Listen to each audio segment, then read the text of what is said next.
I enjoyed it. The hands-on activity was pretty nice, getting to experiment and learn different things. I especially like the Geiger counter and how different radiations are, like beta and alpha radiation.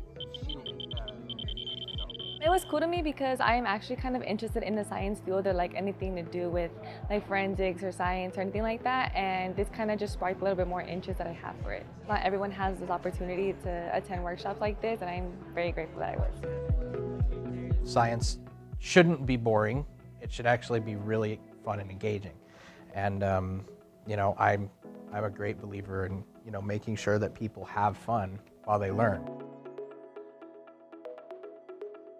I hope that somebody's inspired and they want to look into it further, and maybe they want to pursue a career in STEM, because we need more scientists. We always need more scientists, and it would be great to have more scientists out there.